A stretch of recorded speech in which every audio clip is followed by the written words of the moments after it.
game of political hide and seek tonight in Oregon. Republican lawmakers have gone missing to avoid a vote on a controversial bill. So, Oregon's governor says she's going to call in the police. Correspondent Dan Springer is in Salem tonight with more. Day 2 of the Salem stalemate looked even bleaker than day 1, when Democratic state senators, surrounded by empty chairs, had nothing to do. All 11 Republicans in the Senate went AWOL yesterday, leaving Oregon rather than voting on a cap-and-trade bill the Democratic governor calls a must. It would have been historic for Oregon, historic for the country, and frankly, historic for the world. Unfortunately, Senate Republicans failed to show up and failed to do their jobs. Governor Kate Brown then took the extraordinary step to call on the Oregon State Patrol to find the Republicans and bring enough back to vote. They need 2 for a quorum. A couple GOP senators spoke with us from Idaho. We do our jobs best when we represent our constituents best, and that means doing everything in our power to keep them from being irreparably damaged, which this bill will do. Republicans say cap and trade is really a tax on all energy, raising gas prices 22 cents a gallon immediately and a lot more down the road. Democrats blasted their colleagues, especially Republican Brian Boquist, who said he would not be taken political prisoner and the state patrol should send bachelors who are heavily armed.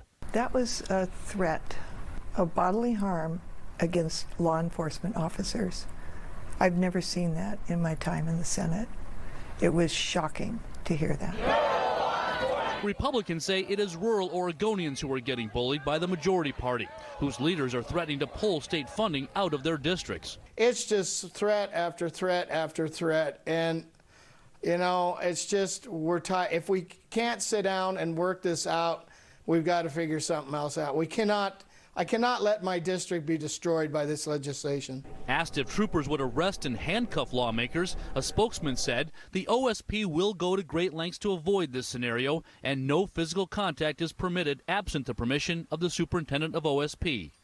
The Republican senators are also getting fined $500 each day they miss. Their plan is to have this walkout last until the end of the legislative session, June 30th, and then try to negotiate a truce and, more importantly, changes to that climate bill. Shannon?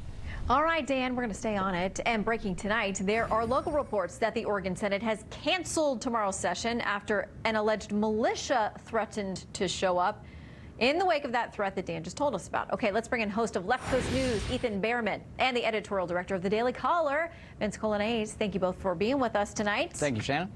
Okay, so this is what Governor Kate Brown has said there in Oregon. She says, people place their lives on the line to protect our democracy. It is a slap in the face of those sacrifices for the Senate Republicans to turn their back on respectful dialogue just because they don't agree with others in the conversation, Vince. Well, the truth is Kate Brown, as governor there, is being a hypocrite on this question because back in 2001, she encouraged House lawmakers in her own state, when they were in the minority, Democrats, to do the very same thing. They actually walked out of the legislative session over redistricting, and she said that that was great, that that was very appropriate at the time. But now when the minority is the Republican Party, she's opposed to it, says it's now a dereliction of duty to do that very thing. Ethan, that is true. And Oregon Senator Tim Knopp says this, we're not going to provide a quorum to pass a progressive liberal agenda that damages the constituents from our districts. They say it's going to, cause fuel prices to soar. It's going to be bad for loggers and truckers and people in rural communities. So they say this is their only option, is to walk out.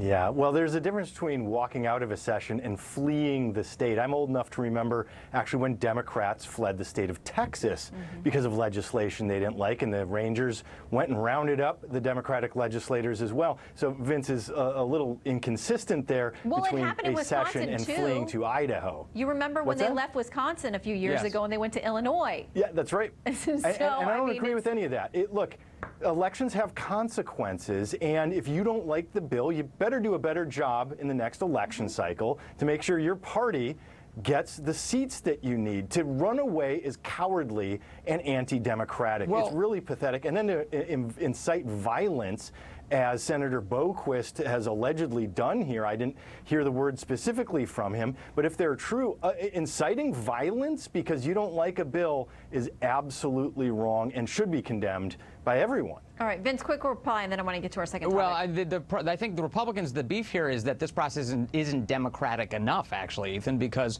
one of the demands they have is that if this law get passed, that it not be placed in place immediately. They're making an exception to the law. They're using an emergency statute to place it immediately, which would keep Oregon voters from actually taking this to a referendum and deciding for themselves whether they want this. I got to tell you, I was surprised there were 11 Republican GOP senators in Oregon. So, things change. Yeah. Okay, California, they've now got a lethal force bill that is underway there that would limit what police officers can do.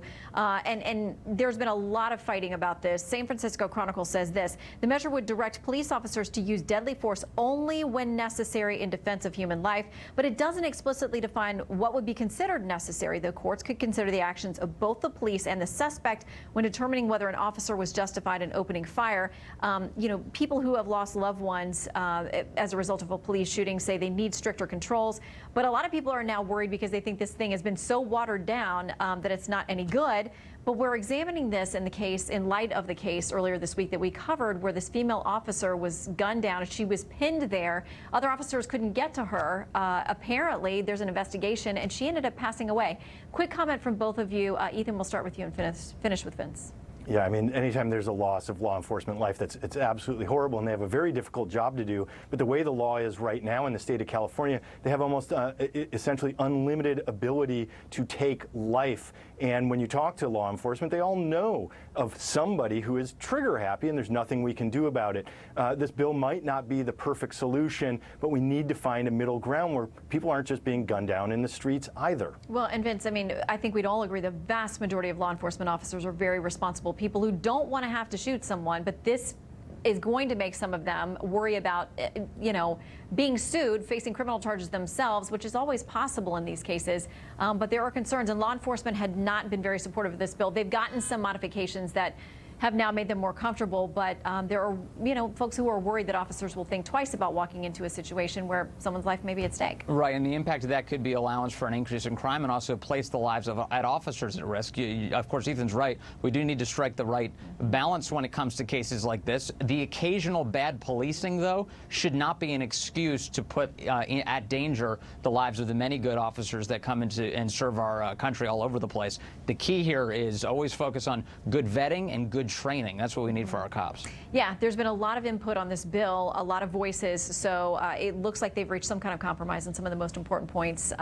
as I don't know if we're going to do tonight. But Ethan and Vince, it's great to have you both for a discussion on both these cases. Thanks, Shannon. Thanks, Shannon. All right, tonight's West